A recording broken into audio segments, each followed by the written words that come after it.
سامنے جھکتا ہے، اولاد کسی اور سے مانگتے ہیں۔ میرے بھائیوں، یہ شرک ہے، شرک۔ اللہ تبارک و تعالیٰ نے کہا ان الشرک لظلم عظیم۔ اگر کوئی انسان مجھے چھوڑ کر کسی اور کی عبادت کرے تو وہ انسان they cannot enter the paradise, he cannot enter the paradise, he will go to the hell، وہ نرک میں جائے گا، وہ بےمان وہ نرک میں جائے گا۔ اللہ نے کہا میرے بھائیوں، جب انسان اس دنیا میں آیا ان سے یہی وعدہ لیا گیا تھا، اور جب اس دنیا فانی سے رخصت ہو کر عالم برزخ میں پہنچے گا، اس دنیا کو چھوڑ کر چلے جائیں گے، رخصت ہو کر چلے جائیں گے، قبر میں ان سے یہی سوال کیا جائے گا، من ربک ما دینک من نبیک، who is your God, who is your religion, what is your religion, who is your last prophet، تمہارا نبی کون ہے، تمہارا رب کون ہے، تمہارا دین کیا ہے، ان سے یہی سوال کیا جائے گا۔ میرے بھائیوں، اگر اس دنیا میں اگر کوئی انسان آیا، نماز روزہ حج زکات کرنے میں کوتاہی کی ہو، لیکن اگر اس نے اللہ کے ساتھ کسی کو شریک نہیں کیا تو من جانب اللہ اس کو یہ توفیق ہوگی، وہ کہے گا میرا رب اللہ ہے، اللہ از مائی لارڈ، اللہ is my God, and Islam is the best religion، Islam is my religion۔ پوری دنیا آج جانتی ہے کہ اسلام is the best religion in entire world۔ اور نبی کے بارے میں کہا جائے گا تو کہے گا ہمارا نبی جناب محمد رسول اللہ صلی اللہ علیہ وسلم ہے۔ میرے بھائیوں، اور اگر کوئی انسان اس دنیا میں آیا، نماز روزہ سب چیزیں اس نے کی، عبادت کی، لیکن اللہ کے ذات و صفات میں کسی انبیاء اولیاء کو شریک کیا تو انسان سوال کا جواب نہیں دے سکے گا، وہ کہے گا I don't know anything، میں کچھ نہیں جانتا۔ میرے بھائیوں، ان الشرک لظلم عظیم صاف اعلان کرتا ہے اگر کوئی انسان بےمانی کرے گا، شرک کرے گا، وہ انسان کبھی بھی جنت کے حقدار نہیں ہو سکتے، جہنم میں جائیں گے۔ اس لیے میرے بھائیوں، ہمیں شرک سے بچنا ہوگا۔ ایک میں واقعہ سناتا ہوں، مختصر سا واقعہ ہے، شرک کے بارے میں ہے۔ ایک مرتبہ حضرت موسیٰ علیہ السلام ایک نبی ہے، آپ لوگ بخوبی ان سے واقف ہے۔ تو حضرت موسیٰ علیہ السلام اللہ کے دربار میں تشریف لے جا رہے تھے، تو راستے میں دیکھا کہ ایک عاشق الہی کو دیکھا کہ اس کے بدن میں کچھ عجیب قسم کے پرندے ان کو کاٹ رہے ہیں، انہیں تکلیف بھی ہو رہی ہے، لیکن اس تکلیف کے باوجود کبھی یاد الہی سے غافل نہیں ہوتا۔ حضرت موسیٰ علیہ السلام نے یہ حال دیکھا، ان سے پوچھا، دریافت کیا، اے میرے دوست، اس مصیبت میں تو کون سی نعمت کا شکر ادا کر رہا ہے؟ اس شخص نے جواب دیا، ان پرندوں کے کاٹنے سے مجھے نیند نہیں آتی ہے۔ تو حضرت موسیٰ علیہ السلام نے کہا، کتنے سال سے اس حال میں ہو؟ اس بزرگ نے جواب دیا، 400 برس سے۔ تو حضرت موسیٰ علیہ السلام نے کہا، 400 برس سے اسی حال میں؟ تو انہوں نے کہا جی۔ تو حضرت موسیٰ علیہ السلام نے ان سے پوچھا، کیا تمہیں کسی چیز کی آرزو ہے، کسی چیز کی خواہش ہے؟ تو انہوں نے کہا جی بے شک 2 چیزوں کی خواہش ہے۔ تو حضرت موسیٰ علیہ السلام نے کہا کیا، بتاؤ؟ تو اس شخص نے جواب دیا، ایک تو میں نے علماء سے سنا ہے کہ موسیٰ ایک نبی ہوں گے، پیدا ہونے والے ہیں، ان سے ملاقات کی آرزو ہے، جب وہ پیدا ہوں گے ان سے میں ملاقات کروں گا۔ اور دوسرا یہ کہ ذرا ٹھنڈا پانی پینے کو جی چاہتا ہے۔ تو موسیٰ علیہ السلام نے کہا، تمہاری دونوں مرادیں، تم نے جو تمہاری دونوں آرزو پوری ہو گئی۔ انہوں نے کہا کیسے؟ حضرت موسیٰ علیہ السلام نے کہا کہ میں ہی موسیٰ ہوں، میں پیدا ہو گیا، آپ سے ملاقات ہو گئی۔ دوسرا خواہش، ٹھنڈا پانی پینا چاہتے ہو؟ ٹھیک ہے، میں لا رہا ہوں۔ ادھر حضرت موسیٰ علیہ السلام ٹھنڈا پانی لینے کے لیے گئے، اور ادھر اللہ تعالیٰ کا حکم ہوا، اور اس شخص کی موت ہو گئی. جب وہ شخص مر گئے تو جنگل کے تمام جانور آئے, درندے پرندے آئے, ان کو کاٹ کر کھا گیا. یہاں گوشت, یہاں ہڈی.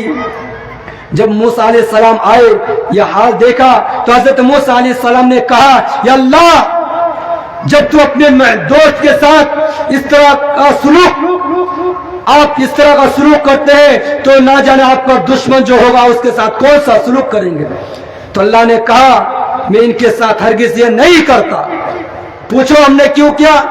حضرت موسیٰ علیہ السلام نے پوچھا کیوں؟ تو اللہ تعالیٰ نے کہا, آج انہوں نے پانی تم سے طلب کر لی. کہ آج میں اس کو ٹھنڈا پانی نہیں پلا سکتا تھا, حالانکہ 400 برس سے میں ہی پلاتا ہوں. کہ آج میں اس کو نہیں پلا سکتا تھا, پلا سکتا تھا, لیکن پانی کی طلب تم سے کر لی. 400 برس سے میں نے کھلایا پلایا, آج تم آئے تو مجھے بھول گیا, اسی لیے ان کے اندر شرک کی بو آنے لگی ہے, اس لیے ان کی روح قبض کر لی گئی. تو حضرت موسیٰ علیہ السلام نے کہا, تب تو صحیح ہے. تو میرے بھائیوں, اس سے یہ پتہ چلتا ہے, اگر آپ اللہ کو چھوڑ کر کسی اور سے طلب کریں گے, اولاد کسی اور سے مانگیں گے, پانی کی طلب اگر اللہ آپ کو دے رہا مصیبت کے وقت لیکن کسی اور سے طلب کرتے ہیں, تو آپ شرک کر رہے ہیں. اس شخص کی طرح آپ کا بھی یہ حال ہوگا. 400 برس سے کھلاتا ہے پلاتا ہے, لیکن آج موسیٰ علیہ السلام کو دیکھا, پانی ان سے طلب کر لیا, اور اللہ تبارک و تعالیٰ نے کہا یہ کبھی بھی جنت کے حقدار نہیں ہو سکتا, یہ جہنم میں جائے گا. اور آپ جانتے ہیں میرے بھائیو, شرک کبھی معاف نہیں کیا جاتا. اللہ نے کہا, آسمان سے لے کر زمین تک اگر تم گناہ میں ملوث رہتے ہو, گناہ کرتے ہو, اگر تم معافی چاہتے ہو, دل سے اگر تم معافی چاہتے ہو, تو بے شک میں تمہیں معاف کر دوں گا. لیکن اگر تم شرک کرو گے تو معافی کی کوئی گنجائش نہیں ہے میرے بھائیو. اس لیے ہمیں شرک سے بچنا چاہیے. میرے بھائیو, اب میں بہت ہی جلد اپنی تقریر کو ختم کروں گا. بس 2 اور 3 منٹ میں آپ حضرات کے سامنے کچھ کہنا چاہوں گا, جو کہ میں پہلے کہا تھا. میں سوچا تھا وقت بہت کم ہوگا, اس لیے میں بات کاٹ کر آ گیا تھا. آج ہم اور آپ جس ملک ہندوستان میں رہتے ہیں, یہاں پر یہ ان کا تو نام لینا بھی گوارا نہیں کرتا. ایک بے ایمان ہمارے نبی پر الزام لگاتے ہیں, وہ کہتے ہیں یہ نبی, نعوذ باللہ, یہ نبی جناب محمد رسول اللہ پر ٹپڑی کرتے ہیں اور کہتے ہیں کہ اس کا طریقہ ہم فالو نہیں کریں گے. ہمارے نبی کو عیاش کہتے ہیں, یہ جانور, یہ بے ایمان. یہ یتیم سرانت جی مجمع میں جا کر مائک پر آ کر چیخ کر چلا کر کہتے ہیں نبی پر ٹپڑی کرتے ہیں. میرے بھائیو, نہیں پتا کہ نبی صرف مسلمانوں کے لیے نہیں آئے. بتاؤ ان بے ایمان کو کہ نبی کو اگر نہیں مانو گے, اٹھاؤ بھاگوت پران کا اس منتر کو اکھاڑ کر پھینک دو, جس میں صاف لفظوں میں نبی کے بارے میں کہا آخری نبی کون ہوگا, وہ کہاں پیدا ہوں گے. صاف لفظوں میں بھاگوت پران کے اندر کہا, سنبھل گرام مکھیس برامن سے مہاتمنا بھون وشنو یس سکل کی پرادھو بھوشیتی. دلیل چاہیے. بھاگوت پران 2 ادھیائی 18واں شلوک میں کہا کہ نبی کہاں پیدا ہوں گے, کون ہوں گے. یہ کل کے اوتار کے بارے میں کہتے ہیں کہ کل کے اوتار آئیں گے. کل کے اوتار نہیں آنے والا, یا جناب محمد رسول اللہ کل کے اوتار آ گئے ہیں, اب کوئی اوتار نہیں آئے گا. اور صرف بھاگوت پران میں نہیں, کل کی پران میں بھی صاف لفظوں میں کہا جاتا یوم بھوم دیوا اس وام شاو ترنے رتا. نبی کے بارے میں کہا یہ ہمارے قرآن کو تو نہیں مانیں گے. بتاؤ ان کو, ہمارے نبی کو عیاش کہتے ہیں اور کہتے ہیں ان کا طریقہ جو ہے ہم ان کو نہیں مانیں گے. بتاؤ یا ہمارے نبی سے, اللہ کے نبی نے کسی اور سے نکاح نہیں کیا. 54 سال تک اللہ کے نبی دوسرا نکاح نہیں کیا.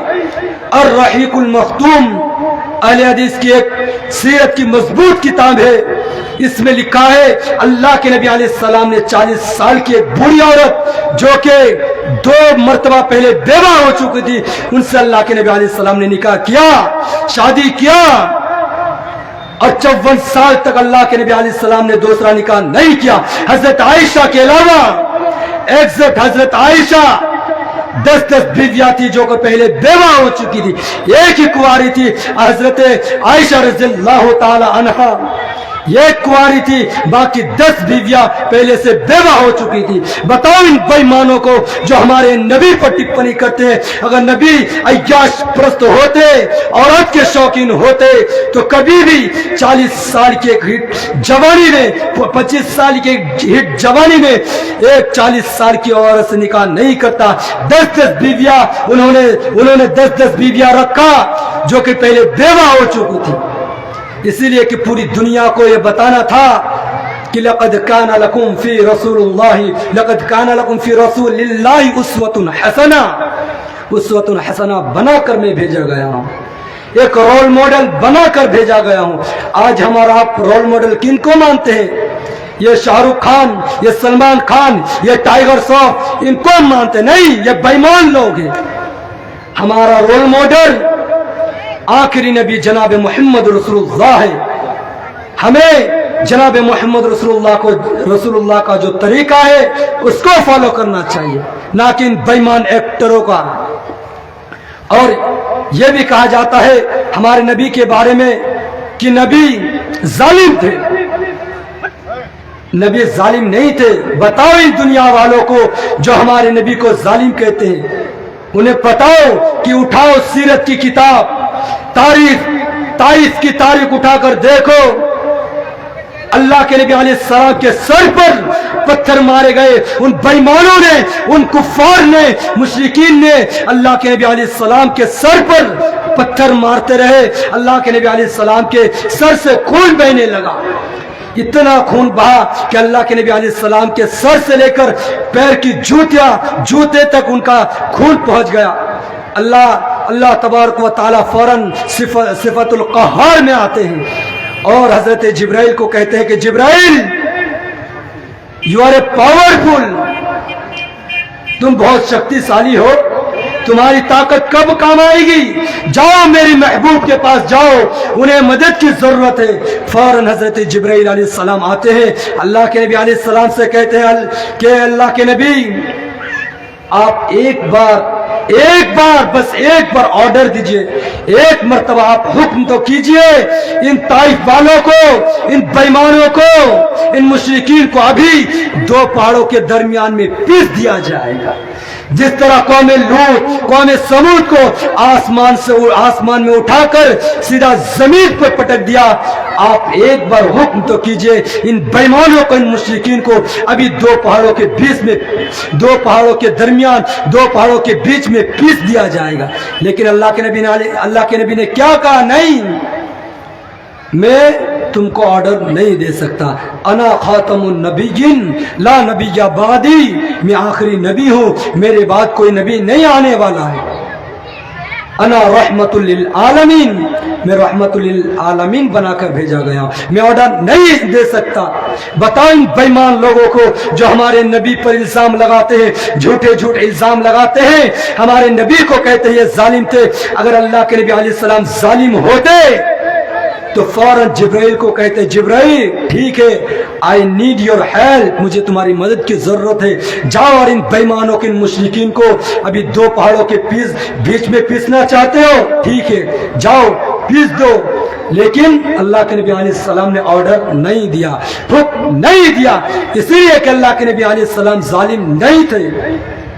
اگر اللہ کے نبی علیہ السلام ظالم ہوتے فوراً حکم دیتے اور کہتے ان کو ہلاک کر دو، جس طرح قوم لوط، قوم سمود کو ہلاک کر دیا گیا، ابھی جاؤ اور ان کو ہلاک کر دو۔ لیکن اللہ کے نبی جناب محمد رسول اللہ نے حکم نہیں دیا، آرڈر نہیں دیا۔ اگر آرڈر دیتے تو ترنت ختم کر دیتے، لیکن اللہ کے نبی علیہ السلام آرڈر نہیں دیا۔ اس سے یہ پتہ چلتا ہے کہ اللہ کے نبی علیہ السلام ظالم نہیں تھے۔ میرے بھائیوں، مجھے جتنا وقت دیا گیا تھا وقت ہو گیا ہے، یہیں پر میں اپنی تقریر ختم کرتا ہوں۔ آخر میں اللہ رب العالمین سے دعا ہے کہ ہم تمام مسلمان بھائیوں کو صحیح سے نیک عمل کرنے کی توفیق عطا فرمائے، آمین۔ اور جو لوگ اس ملک ہندوستان کے اندر جو لوگ ظالم ہیں، جو ہمارے نبی پر ٹپنی کرتے ہیں، انہیں ہدایت کی توفیق دے، آمین۔ وآخر دعوانا الحمدللہ رب العالمین۔ بہت بہت شکریہ، جزاک اللہ خیر۔ السلام علیکم ورحمۃ اللہ وبرکاتہ۔ وعلیکم السلام ورحمۃ اللہ وبرکاتہ۔ کانٹوں میں جو کھلتا ہے، شعلوں میں جو پلتا ہے، کانٹوں میں جو کھلتا ہے، شعلوں میں جو پلتا ہے، وہ پھول ہی گلشن کی تاریخ بدل دیتا ہے۔